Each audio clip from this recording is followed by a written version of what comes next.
Hey there guys, this is Sam and Justin at the Survival Review, and today we're going to be talking about a movie by a director who unfortunately passed away earlier this year, yes. Stuart Gordon, who we are huge fans of, yes. and we're going to be talking about a movie that we sort of mentioned when we did 3 of his movies a couple years ago. Yeah, we talked about his H.P. Lovecraft adaptions, yeah. and this one's kind of in that boat. It's inspired by the works of H.P. Lovecraft. And his movies are always kind of loosely based on those. He usually, has the base story that he goes off of, and then just kind of, it's like his jazz. He does his own thing, and it works great. But this is a movie called Castle Freak. I mean, it's not like a classic or anything. No. I think it's underloved. It has enough good elements to it that makes it worth watching, especially if you're a fan of this genre and a fan of his movies, and connecting it with his other H.P. Lovecraft adaptations, not Dagon, but Reanimator and From Beyond. This one also stars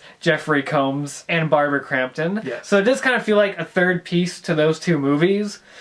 Mostly in that aspect, not tone-wise. Not tonally at all, because this, and I think this is the big reason why a lot of people don't like this movie as much, or even at all, is because it's by far played the most straight of those three. It's very straight, dark, kind of disturbing at times story. Absolutely. Where Reanimator is basically just a comedy. Yes. And From Beyond has a lot of comedic elements to it. It's not as comedic, but it's a little bit sillier. Yeah, it's definitely got that sort of campy element to it. This one, I mean, it has a campy element to it, but it's not really trying to play that up. It is trying to be a pretty serious sort of family drama in a lot of respects. Exactly. Just also with a castle freak.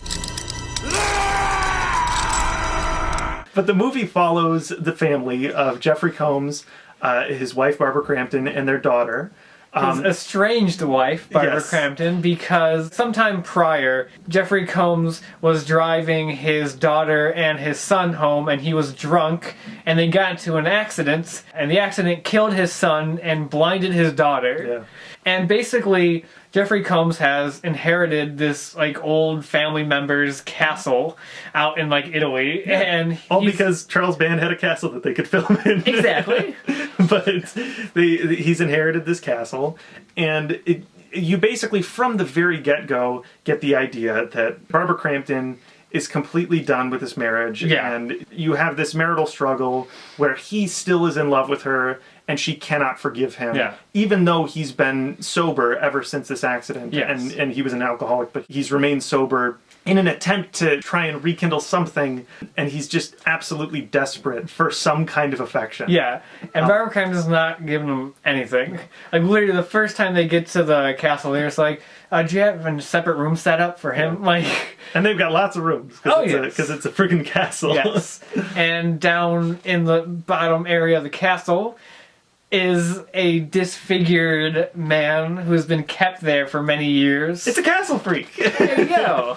It's a man who was kept by his mother in captivity in just a dungeon, basically, and she's just tortured him and mutilated him and made his existence just literal hell. Yeah. And after she dies, nobody else knows that he's down there. No. So the fucking Jeffrey Combs and his wife and their daughter get there, and they've got to deal with a castle freak problem. And that's the movie.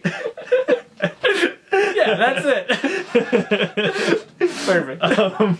And I'm making it sound like it's a little more comedic or a little more fun than that, but it really is kind of a more serious horror movie. I think what works best about this movie is the atmosphere. Yeah. It has a really good gothic, creepy atmosphere to it, and especially with the shots of the castle freak. I think I'm just going to call him from now on. The shots with him in the dungeon, darkly lit and everything. It is pretty creepy looking. Oh yeah, and the full body makeup is really they don't show it too much. His face especially is covered most of the movie. They save it for the end, a big reveal at the end. But I will say I like it better with the sheets over him and everything. I think he looks a lot creepier that way. I really like that look. It has, to me, kind of a Phantom of the Opera sort of vibe, where you have this tortured character who's trying to keep hidden and keep his disfigurement hidden. And I feel like the makeup is good and it's really cool looking, but I feel like the image of him like with the sheets over him is more memorable to me than the makeup. And also just the performance through that Yes. makeup. It really comes through. It's really like a pathetic... You have empathy to an extent. Exactly. That's you don't... Like, there's a point, obviously, when the freak... he takes the things freak too gets far. loose. Yes, it's a very sleazy movie. Yes. In a lot of respects. And Although at many surprisingly, points. for being a sleazy movie, Barbara Crampton does not go topless. Yeah, I mean, that might be a first for Barbara Crampton, which, hey... I will be honest, when I first saw this movie, at the end, she's bargaining for her daughter, and she starts to unbutton her shirt, and she's like, take me. I'm just like, of course! It's a Stuart Gordon directed movie with her, so it's bound to happen. It's bound to happen. But, yeah, the only person who goes topless is the prostitute character, Yes. which we've got to talk about, the prostitute. Because, scene. like, throughout the movie, Jeffrey Combs is trying so hard to get back to Barbara Crampton, and she's not having it. And to the point where there's literally one scene where she's just like, I wish you were dead, because, you know, you came out of this whole accident totally unscathed, and my kids are all, like, everything's ruined with that. Yeah. So what's left? You just punishing me? Yes, because God didn't.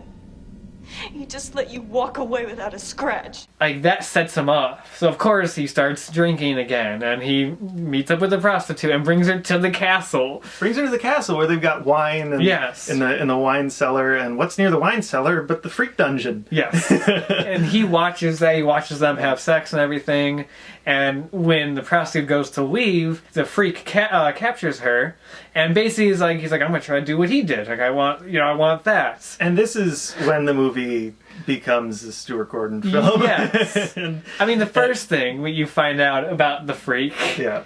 This man has no dick. Which it is just one element to his character, but also it's really, really disgusting. Yeah, just it the way has that just grimy, low budget vibe to it. It just kind of like makes you uncomfortable while watching it. But intentionally. Intentionally, you're not supposed to feel comfortable with the assault scenes. Exactly. And that stuff. It's not meant to be fun to watch, really. But after that happens with the prostitute, she's now missing. So now the police are involved, and they're asking him questions, want to search the place. So that all kind of comes together. And I will say, I really like the main police character in this movie. Yeah, because he's just a genuine nice dude. Yeah, who his connection to everything. Yeah. Is actually that he has a child with the prostitute character. Yeah. He was in love with her. And so when he pushes he's very things a bit far, when he's just angrily yelling at Jeffrey Combs to give him answers, and Jeffrey Combs it's not me, it's there's somebody in the house, and he doesn't believe him, you're like, I understand him. He has good reasoning for everything. Yeah, and especially because Jeffrey Combs is an absolute prick in this movie. He's not a likable character in the slightest. He tries to be. In certain respects, I don't know. I find it hard to empathize with him a lot of the time. I understand that. See, the main person I found to be unlikable is Barbara Crampton in this movie. Really? I can sort of see it, but I find it pretty understandable. I mean, it's understandable, her reasoning, but there's this point I'm just why are you even there then? I guess, but I don't know. I think she was just trying to make things work for their daughter. I'm what do you think is going to happen after you say you wish he was dead? Of course it's going to spiral out of control and start drinking again. I guess that's true. That's what kind of bugged me. At the same time, I don't know. I can understand that sentiment just because how could you possibly forgive somebody for doing something like that? He killed their son and blinded their daughter. Yeah. I just feel she had moments, even towards the daughter, you could have acted a bit more sympathetic towards her. I could see that for sure. There's certain moments like that where I'm be on her side at least a little bit. Mom, you've got to listen to me. There's somebody else in the castle. Enough of this, okay? Come on. But she kind of acts like she's kind of talking down to her daughter a lot. Yeah. Oh, she's blind. She needs help. She can't go anywhere. She can't do anything. I understand being cautious because your daughter is blind, but I'm I sympathize with her a bit. I don't know. But what I will say is that something that elevates this movie, along with a lot of Stuart Gordon stuff, is that these actors, this little cast of characters that he has in Reanimator, they put their all into it. Yeah. Jeffrey Combs, there's no reason to try this hard for Castle Freak. No. You're in Castle Freak. Although I will say you can tone it down a bit. I will say when it's the flashback and he's driving, he's kind of it's okay. That was what I was kind of like. I told your mother that I would pick you up and I would have you home for dinner. With Stuart Gordon, nothing is ever enough. Yeah. Like, there's no such thing as overacting. That was one time where he's kind of like doing the little hand before. It's fine. It's fine. Yeah, no, it is. I have no problem with it. And Barbara Crampton too. I think she's very believable. I think she's really great. Yeah, everyone puts her onto it. Even like the daughter is really good. Yeah, I felt she's bad though that she spent the whole ending of the movie with her shirt off and just in the bra. I'm like, I just felt kind of like, why'd you have to do that? The Charles Band thing. I know, I can guarantee that because that's the poster of the movie. Yes. It's like that's the audience they're trying to get with a movie like yeah, this. but I just felt bad for her. She seems like a nice, young, innocent person, and like she has to spend the whole ending of the movie like that. I'm like, oh, Yeah, oh. but that is what it is. I think when I looked it up, this was like her last movie. So Okay. Well, there you go. it's probably why. It's a simple yet effective movie. It's using what they had at their availability really well. Because this is post-Empire Pictures. Yeah. This is Full Moon. Yes. Very much a Full Moon production. Oh, yeah. But it's better than most Full Moon productions that I've seen. There's a lot more put into it. Yeah. And there's some good effects, too. Definitely. The moment where he, like, basically bites his finger off to get the cuffs through, like, that part makes me cringe whenever I see that. Definitely. It's stuff like that. I mean, it's believable. Like, in how cheap it is, you can tell it's not really, like, I don't know, but, like, it's really effective for what they had to work with. Yeah, and this movie plays with a lot of kind of classic horror tropes. There's even a little bit of The Boy Who Cried Wolf, where, Jeffrey Combs is, like, screaming that there's someone in the castle and everything, and no one believes him. So it's not, like, the most unique or original type of storytelling. He just kind of takes a lot of these classic elements and does them in this low-budget, entertaining fashion. Yeah. It's clearly the lesser of, like, the Stuart Gordon ones, like, especially with, like, you look at, like, Reanimator From Beyond, which are such unique, like, original movies. That's the other thing. Like, those movies are so creative and, like, wild and different. Yeah. And it's hard to, like, simply explain them. And then this one's just, there's a freak in a castle. I would never argue that this is anywhere near the level of something like From Beyond or Reanimator. But there's a lot that it has to offer. Absolutely. And I think it's a shame that this one basically just kind of gets buried under the rug. Yeah. I hear people talk about Dagon more than I heard people talk about this. Yeah. And nobody talks about Dagon. I'm the only person that's ever talked about Dagon in the history of anything. You're the one that introduced me to Dagon. Yeah. So I do think it is kind of a shame. But it's definitely worth a watch. It's an entertaining time. Yeah.